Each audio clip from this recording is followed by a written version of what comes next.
Hello, this is News Live on Viewer Television. I am Akia Marton. The headlines. President Muhammadu Buhari sacks 2 ministers. The Joint Admissions and Matriculation Board JAM scraps uniform quota of marks. Plus, President Joe Biden says the U.S. is not done with the ISK. Now, President Muhammadu Buhari has sacked the Ministers of Power, Saleh Maman, and his Agriculture and Rural Development counterpart, Alhaji Sambu Nanono. The president also announced the redeployment of 2 ministers to take over from them. The Minister of Environment, Mohammed Mahmoud Abubakar, is to take over as the Minister of Agriculture and Rural Development, while the Minister of State for Works, Abubakar Aliyu, is to take over as the Minister for Power.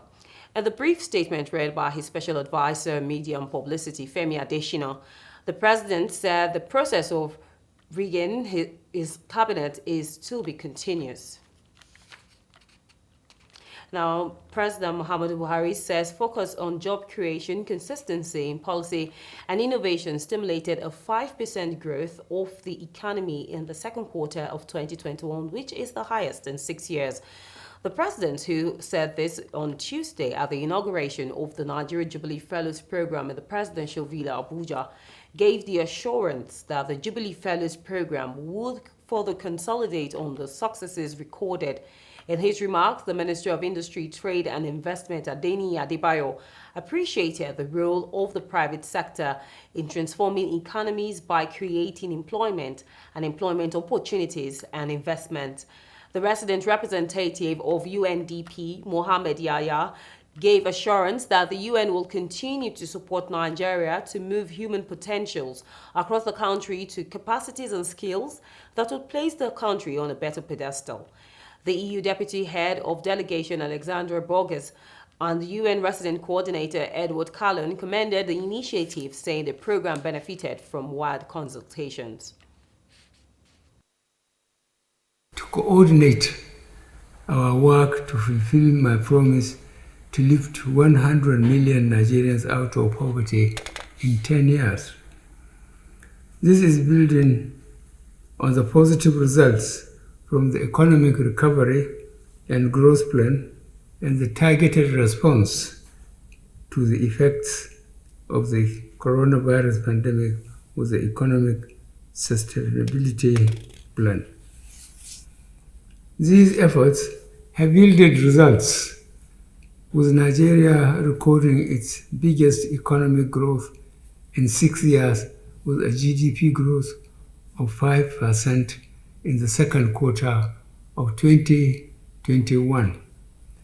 The sectors that drove this growth are trade, telecommunications and manufacturing, transportation, electricity, and agriculture.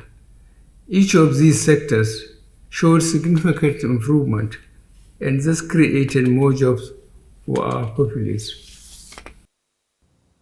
And the federal government on Tuesday hinted that it might sanction anyone who refused to take COVID-19 vaccines after they had been made available to all Nigerians.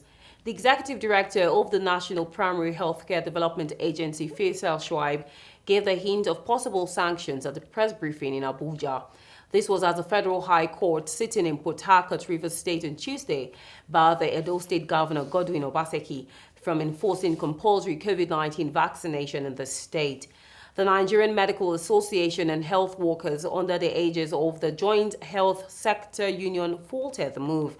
While the NMA said the people had the right to reject vaccines the same way they could reject medical treatment, Joe Jesus stated that the move to make vaccination compulsory was senseless. Obaseki had last week said any resident of the state who refused to take the vaccine will be barred from public places and large gatherings. The spokesman for Joe Jesus, Olumide Akintayo, in an interview with newsmen, faulted state governments which made COVID-19 vaccination compulsory. He said the policy would only be sensible if there were enough vaccines to inoculate eligible citizens.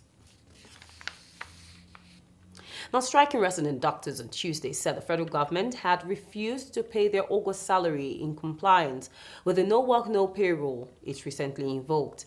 The national president of the Nigerian Association of Resident Doctors, Ilawa Okiasuyi confirmed the development to newsmen. The resident doctors had on August the 2nd, 2021 embarked on a strike.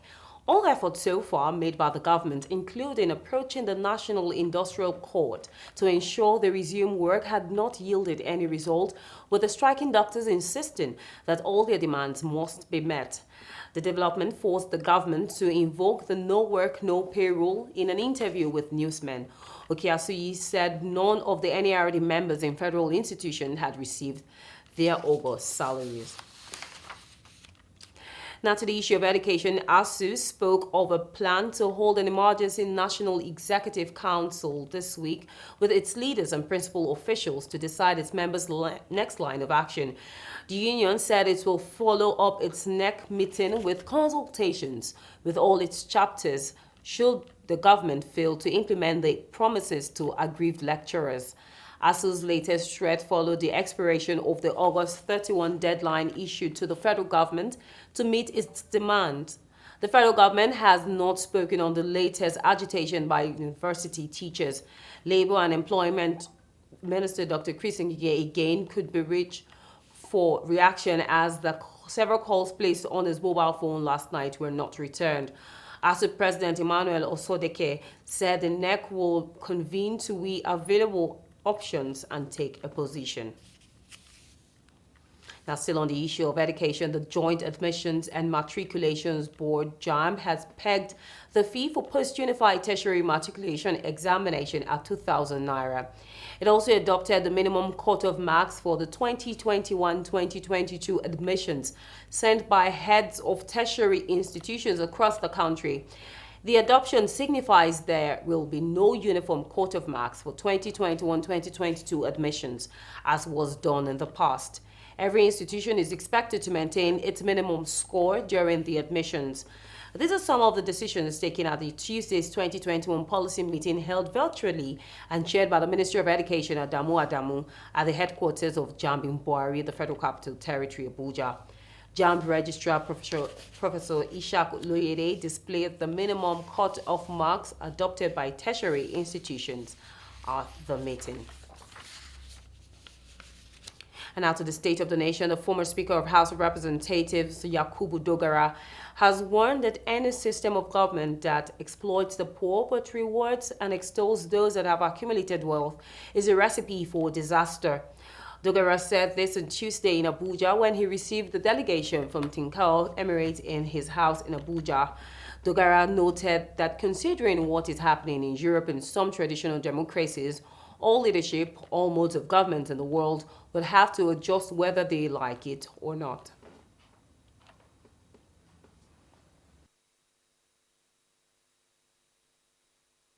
We realized that we were seriously in danger. And whether we like it or not, post-COVID, virtually all leadership, all modes of governments in the world may have to adjust. We have seen the rise of far right in Europe and even in established traditional democracies. And I guess that is a message to all of us that a system where people who excelled in accumulating capital, that is money, are exalted and rewarded, while those born on the fringes are left to be exploited, will no longer work. That means that we have to do more for people who are less privileged. When you have a system that promotes the exploitation of the poor, where only very few insignificant population, part of the population, very insignificant, who are privileged and rich, swim across the ocean of prosperity, while the poor and the vulnerable are left to drown in the vast ocean of poverty. We'll take a brief break, and when NEWSLIVE returns, members from Benue State People's Democratic Party caucus in the House of Representatives have cautioned the Minister for State for Special Duties, Senator George Akume, on his statement calling for an emergency rule in the state. Details of this and more shortly after the break. To join us again.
and services on our platform.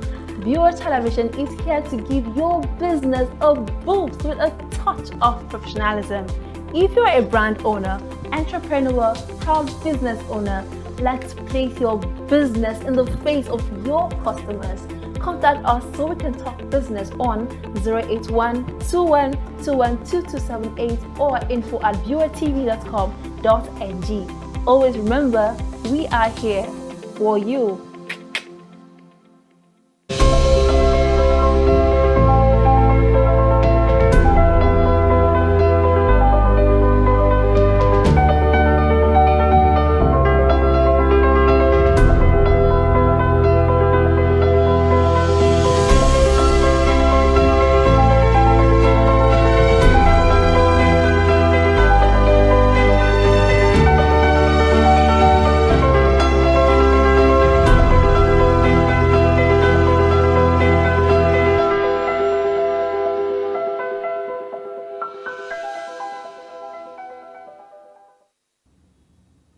You're welcome back, and if you're just joining us, you're on to News Live on Viewer Television. A recap of our top stories. President Muhammadu Buhari sacks 2 ministers, and the Joint Admissions and Matriculations Board JAMB scraps uniform coat of marks. Plus, U.S. President Joe Biden says the U.S. is not done with the ISK. Now, members from Benue State People's Democratic Party caucus and the House of Representatives have cautioned the Minister of State for Special Duties, Senator George Akume, on his statement calling for an emergency rule in the state. The caucus, while briefing newsmen on Wednesday in Abuja, said the press conference by Senator Akume was loaded with demeaning adjectives by citing a perceived inability of Government Samuel Ortom to contain the herdsmen killings in the state. They said all Governor Ortom has been saying on the issue on insecurity in Benue are the collective opinion of the Benue people and not the personal opinion of the governor, and should not be personalized. The caucus also rejected Senator Akume's call for the disbandment of the livestock guards in the implementation of the Anti-Open Grazing Act. They want the federal government to urgently redeem her promise of 10 billion naira to resettle the internally displaced persons in Benue State. And they also called on President Muhammadu Buhari to embrace his conscience, rise up, and end the bloodletting, while cautioning the presidential spokesman Garba Shehu to stop trivializing and misconstruing Governor Ortom's outspokenness for an attack on the president. The caucus is, however, displeased with the improper language deployed by the minister in addressing His Excellency Governor Samuel Uriah Ortom, the defender of the Benue Valley. The caucus calls on the leader of the All Progressives Congress in Benue, and indeed all stakeholders behind his onslaught against the government and people of Benue State, to retract the call for emergency rule in the state for the interest of democracy, and explore other means of resolving the nagging and persistent insecurity in the state. This caucus calls on President Muhammadu Buhari to embrace his conscience, rise up and end the bloodletting caused by his kith and kin in Benue State now. The caucus calls on the former governor of our state, Dr. George Akume, to retrace his steps and employ dialogue and amity with the governor of the state, His Excellency Dr. Samuel Ortom. I have 21 council wards in my federal constituency, but as we speak, 9 are not accessible. That is to tell you that half of my federal constituency is not accessible, and that is the state capital. The humanitarian situation, over 1 million people, a population of just about 4 million. You have about 1.5 million in IDPs across the state. A man who wakes up a day and does not know the source of his food, where to lay his head. What is 800 million to such a population in a month? Assuming it's even true. Assuming that is true. The crisis we have on our hand is to make sure the federal government and every well-meaning son and daughter of Benue pull hands together to solve the issue, not to pull down the government. This is beyond politics. Tell me which part of the country today that is safe, apart from the south side, that is relatively safe. So anybody, you should rather be tasking political leadership or political leaders or elites from other parts of the country who are not talking, and not to brand or term as somebody who is using security to seek political relevance. Now, Governor Inu Ayahaya says the largest chunk of the country's revenue should be shared among states and local governments. He laments the current state of the country's revenue allocation, where the federal government gets twice more than the state and local government. He made this remark during a sensitization workshop on the review of revenue allocation organized by Revenue Mobilization and Fiscal Commission holding in Gombe. Our correspondent Christopher Luca was there and tells us more. Since 1992, Nigeria has been using a vertical revenue sharing formula where the federal government gets 52%, state governments 26.72%, and local governments 20.6% of the country's revenue. Within the period, the country has grown from 30 to 36 states and from 589 to 774 local governments, but the sharing formula has remained the same. That a lot of responsibilities that were earlier on being carried by the federal government now trickles down to the state government. And that's why state and local government are now crying if they can see that certain adjustments should be made in order more money will come to them to meet up with the challenges in the environment. You see there are a lot of ecological disasters, a lot of insecurity, a lot of unemployment, and so on and so forth. Governor Inwe Yahaya advocates for reversal of the vertical revenue allocation formula. Began as soon as we were sworn into office, having inherited a state in dire financial distress. Mr. Commissioner, for me, and I believe for the whole of these people, if you go for a reverse, let the federal government take the lower part,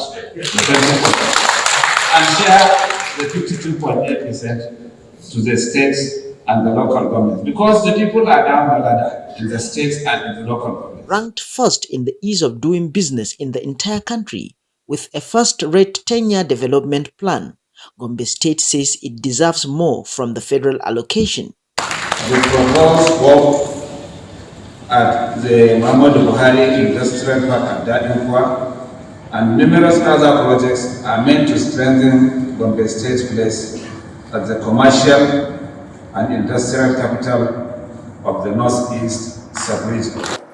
We are doing a lot in the states, especially for my state in Gombe. You can see what we are achieving with so much little. So what if we are able to get as much as we should get from the Federation? It means that we'll be able to do much more and impact much more on the lives of our people. As the federal government reiterates commitment to reviewing the extant revenue allocation formula, Gombe State hopes for a better deal as it bears the brunt of influxes of displaced persons from terrorized neighboring states and has upscaled revenue generation and financial probity in the state. Christopher Luca, Viewer Television News, Gombe. Now, the Federal Character Commission says it will not condone any attempt to compromise its policy on merit as a catalyst for all recruitments in the country. Dr. Mukiba Dankaka, chairperson of the commission, said this when she paid a courtesy visit to Professor Jesse Otegbayo, the Chief Medical Director of the University College Hospital, UCH Ibadan in Oyo State. In his response, Otegbayo promised to keep the principle and guidelines of the commission. Earlier, the team visited the state office of the commission in the Federal Secretariat Ibadan, where Dankaka charged the members of staff to rededicate themselves to work. The essential nature of the health industry is well appreciated, especially in the era of COVID-19. I would like to commend you for your role in helping humanity. It's a great one.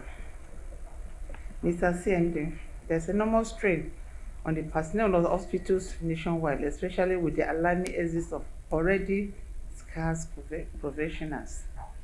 All this particular the health industry to the need for constant recruitment. All this, the Commission is well aware, but does not exclude the University College Hospital or any agency of government, for that matter, not to work with the Commission, or for the Commission not to carry its constitutional duty. Always update us regularly on your manpower requirements. In doing that, we assure you that our guidelines have made enough provision on the need for merit. Our policy actually makes merit the catalyst of all the recruitment and cannot be compromised. May I at this junction call you to continue with your excellent medical services that have helped you to all the people in Nigeria. I look forward to more fruitful relationship between your establishment and ours. You admonished us to continue to keep to the principles and the guidelines, and I want to assure you, ma'am, that this we shall do to the best of our ability. And you also encouraged us to be proactive in our recruitment exercise and details, that we should not wait until you start raising questions. I also want to assure you, ma'am, that under my leadership, we will also do this. Brain drain in the health sector is like a cankerworm that is happening now all over the Federation. And I can say that UCH is probably most hit because our staff, our personnel are top in terms of consideration. But once they hear the name University College Hospital, your interview takes a different turn when you are looking for appointment overseas because of what they know about the University College Hospital. So it's really hitting us. So as we leave here, we are going to put in motion how we are going to update you with our manpower requirements. And we are appealing that you help us fast track it because our staff are complaining of excessive workload, which is affecting the health of some of them. Then you also admonished us to continue with the excellent medical services that we are doing. That we will also do by the grace of God. On this note, I want to appreciate you once again most sincerely for coming to see us and also for the encouraging words that you have spoken this morning. This we will also transmit to all our members of staff so as to encourage them to continue to put in their best. The National Human Rights Commission, NHRC, has called for reflections on the human rights situation in Nigeria. Executive Secretary of the Commission, Anthony, made the call in his opening speech at a dialogue on human rights priorities in Nigeria organized by the United Nations and partners in Abuja. According to Ojukwu, a national action plan on promotion and protection of human rights was developed in tandem with the expectations from UN country team, other development partners and civil organizations.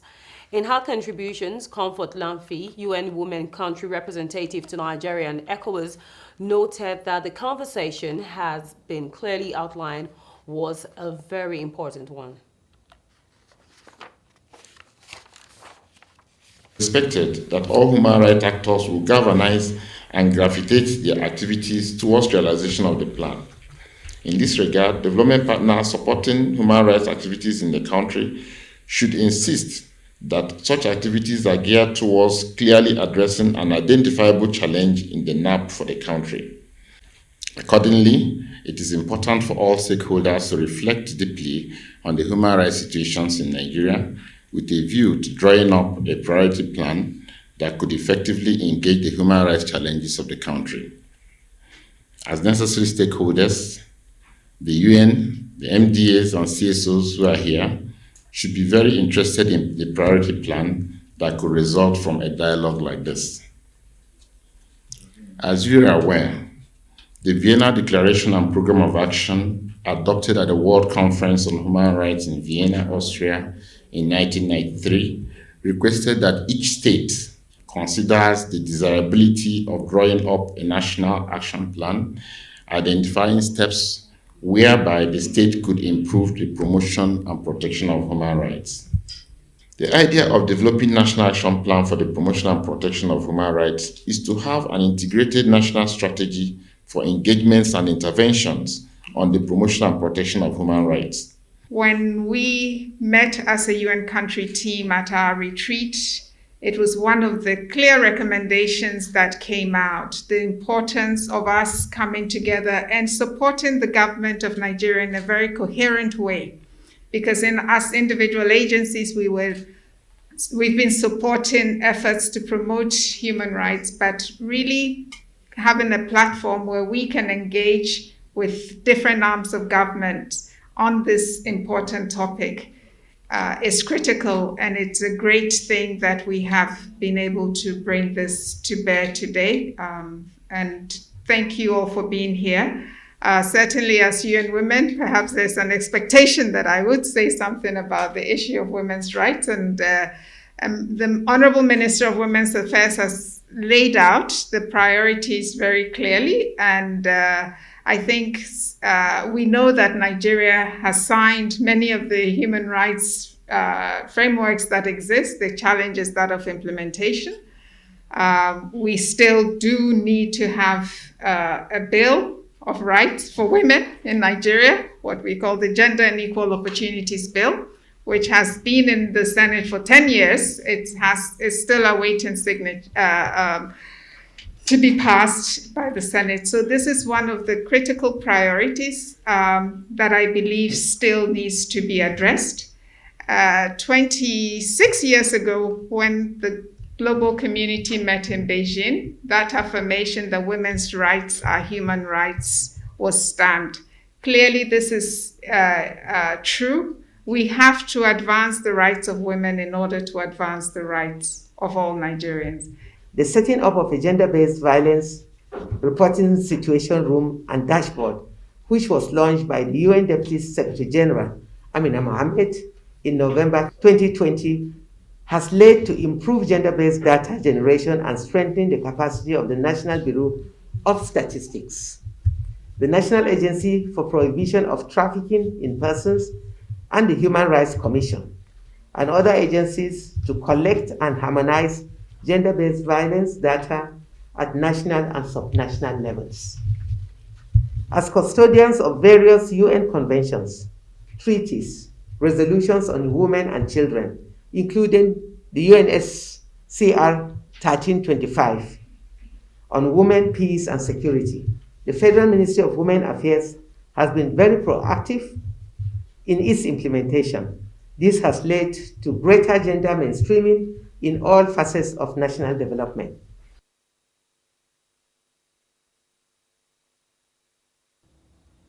Now, Boko Haram insurgents and Islamic State-aligned fighters have invaded Ran community in Borno State, killing at least 17 people, including a soldier and an old worker. Security and military sources told newsmen that hundreds of fighters from the Islamic State West African province, ISWAP, stormed the town of Ran on the border with Cameroon, pushing troops out of a base and occupying the town for several hours. The attack provoked a mass exodus of residents towards Cameroon before the Nigerian troops regained the town with aerial support. ISWAP was split from Boko Haram in 2016 and has been consolidating its control since the death in May of Boko Haram leader Abubakar Shekau in clashes between the two rival factions. Heavily armed fighters came in around 1:30 a.m. on foot like a swarm of locusts and overwhelmed soldiers who had to abandon their base, said an anti-jihadist military leader in the town. The jihadists stole weapons before setting fire to buildings and vehicles, added the military leader in an account supported by a second military member in the town. And out of Plateau State, gunmen have killed one person after they attacked some farmers in Bassa, local government area of Plateau State. It was learned that the victim was a 43-year-old man identified as Monday Audu, who had gone to his farm in Rikwenku village, Miango district, alongside other farmers when the gunmen suddenly emerged from the bush and killed him while others escaped. The publicity secretary for the Miango Youth Development Organization, Nuhu Bitrus, confirmed the killing to newsmen in Jos. The incident, Nuhu said, had been reported to the divisional police officer in charge of the locality, but were yet to get any response. Nuhu said the incident had raised fresh tension in the community. And now the Bauchi State Governor Bala Mohammed expressed gratitude to the entire people of the state for their contributions towards the success of his administration, which he says forms the basis for his achievements. The records throughout the period of his stewardship.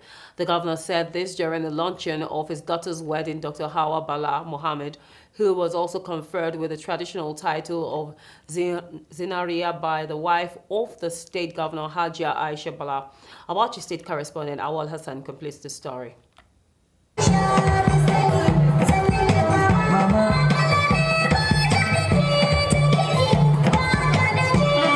Excitement by mammoth of crowd as they joined the Bauchi State First Lady Haja Aisha Bala, who was overwhelmed during the luncheon of her daughter's wedding, Kawa Bala Muhammad.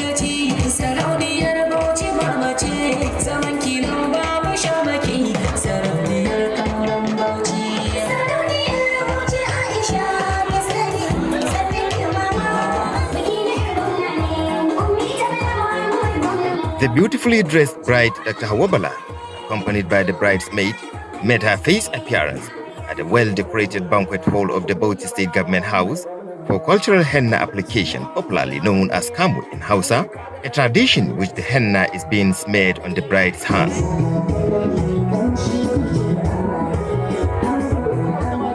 The bride was later conferred with the traditional title of Zinaria by the First Lady, a word which stands for diamond.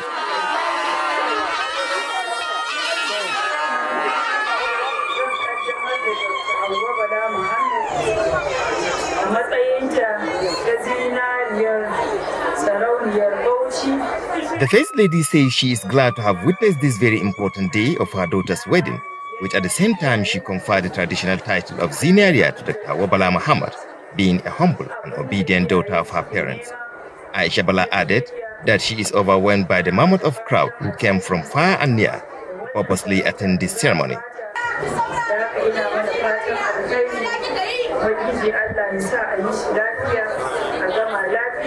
On his part, the Bauchi State Governor Bala Muhammad says the amount of gratitude he has for the entire people of Bauchi who have contributed to the successful conduct of this occasion and to the smooth running of his administration is unquantifiable.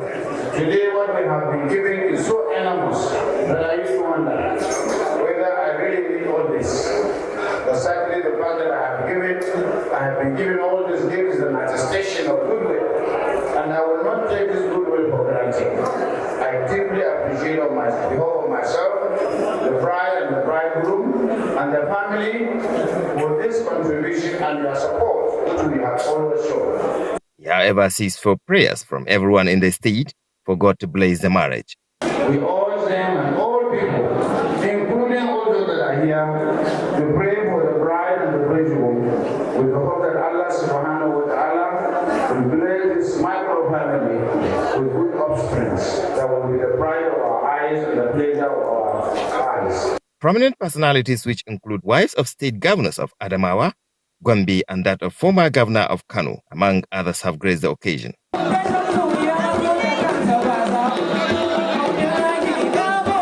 Awal Hassan, Viewer TV News, Bauchi.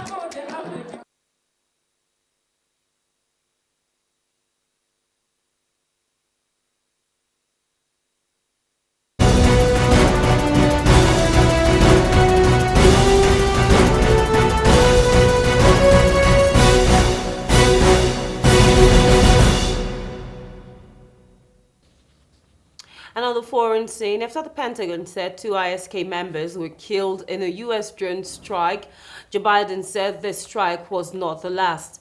Biden pledged that the U.S. will continue to hunt down any person who was involved in the Kabul airport bombing earlier this week and made them pay. The U.S. president also said the situation in Kabul continues to be extremely dangerous.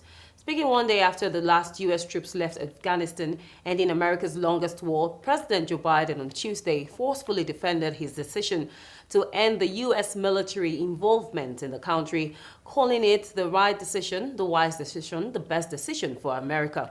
Pushing back against those who advocate for a small force remaining in Afghanistan, Biden said there is nothing low-grade or low-risk or low-cost about any war.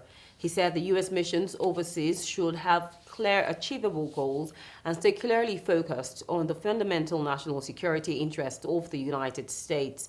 Joe Biden also defended the much criticized U.S. evacuation and said the U.S. is committed to continuing to help Americans and Afghans leave the country.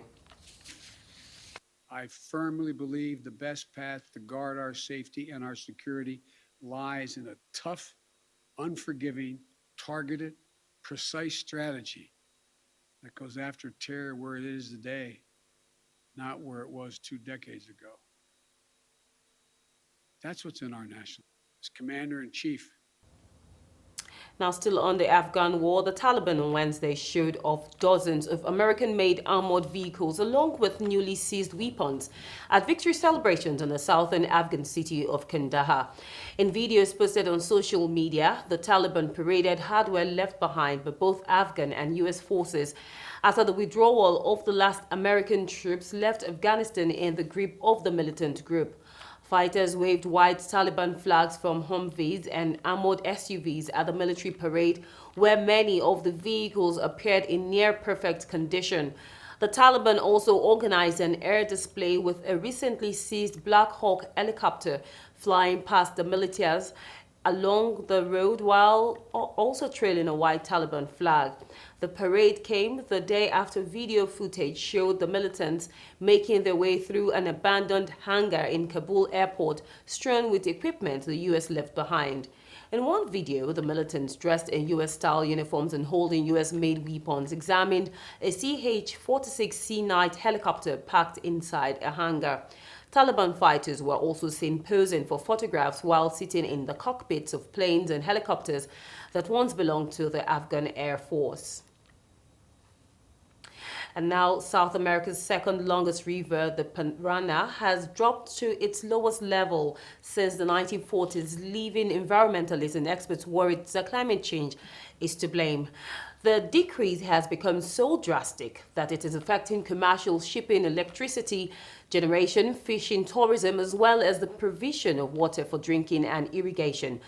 The effects even extend to the changing of topographies, soil and mineral composition of the river's water. Experts are baffled as to whether this is part of a natural cycle or the result of climate change. The Parana is linked to the Guarani Aquifer, one of the longest underwater freshwater sources in the world, and runs for more than 4,000 kilometers through Brazil, Paraguay, and Argentina. It merges with the Paraguay and Uruguay rivers, forming the Rio de la Plata before emptying out to the Atlantic Ocean. Along the way, it splits into several arms and forms the Parana Delta wetlands in Argentina, feeding many agricultural plains. While the main branch of the river continues to flow, in its network of irrigation channels, only 10 to 20% have water, the rest are dry. You're still watching News Live and Viewer Television. We now bring you business news right after the break. Do stay tuned.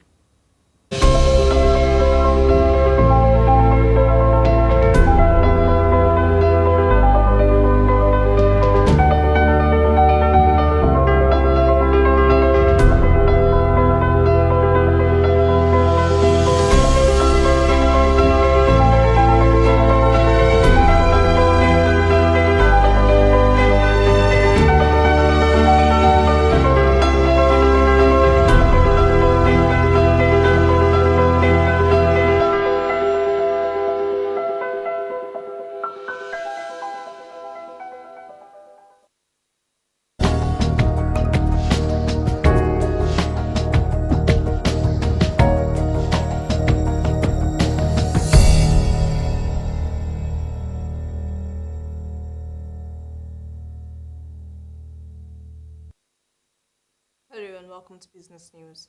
I'm Faye Ali. Now the Naira extended its decline on Monday, sliding to an all-time low of 527 against the dollar at the parallel market. Now the local currency, which has been on a downward trend in recent weeks, fell to 524 against the greenback on Friday from 522 per $1 on Thursday. At the investors and exporters window, the Naira, however, strengthened to 411.63 per $1 on Monday from 412 per $1 on Friday. Now the Naira had strengthened to 506 per $1 on August 4th against plugging to 525 per $1 at the parallel market on July 28th, a day after the Central Bank of Nigeria stopped foreign exchange sales of borrowed change.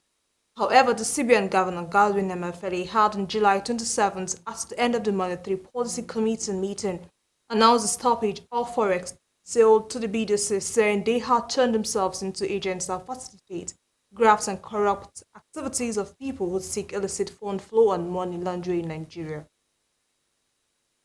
Food subsector stakeholders in the Nigerian agricultural food subsector have decried the rejection of locally produced food crops exported to Western countries. The stakeholders lamented the situation during the launch of Agrochemical Safety Ambassadors in Yola, the Adamawa state capital, an initiative to feed the future Nigerian rural resilience activities jointly implemented by Mercy Corp and Save the Children. Stakeholders, who are mostly farmers, lamented their produce for export had been rejected because the produce contained high residues of agrochemical substances. This is just as the Adamawa State Commissioner for Agriculture and Livestock Development, Dawari Umar, who also lamented that locally produced food crops for export get barred from European markets because agrochemical residues are arising from wrong use of applications or agrochemicals. Other stakeholders, including agricultural extension agents, agrochemical dealers who spoke through their representatives, all blamed the improper use of an application of agrochemicals for making it difficult for Nigerian food produce to pass standards set for food safety. He noted that the US and its European allies have food safety standards which must be adhered to from crop production up to storage, but which had yet to observe by most farmers, particularly in the application and use of agrochemicals. And lastly, on stock market, equity investors in the Nigerian Exchange Limited lost 55.78 billion naira at the end of trading, as 27 firms recorded losses. The NGX All-Share Index declined by 0.27% to 39,219.61 basis points from 39,326.67 basis points, while the market capitalization fell to 20.43 trillion naira from 20.49 trillion naira. Now, investors' activity rose as trading volume increased by 41.41% to 425.66 million shares valued at 1.97 billion in 4,553 deals from 301.1 million naira shares worth 1.54 billion naira in 4,775 deals the previous trading day. All sectoral indices dropped at the end of trading on the floor of the NGX, except the NGX Industrial Index, which stood flat at 1,948.53 BPS. NGX Banking, Oil and Gas, Consumer Goods and Insurance indices dropped by 0.39%, 0.41%, 1.94% and 0.33% respectively. The Premium Board and Main Board indices declined by 0.3 and 0.51% respectively. On top of the losers chart was Nigerian Brewers PLC with a 9.93% decline to 49.44 naira per share. Livestock Feeds PLC followed closely with a 9.83% drop to 2.11 per share. The 11 gainers were led by Transcorp Hotels PLC, which closed 10.00% higher at 5.17 naira per share. Honeywell Flour Mills came next with a 9.74% increase to close at 4.28 per share. And that's all we can take on business news. Thank you for watching.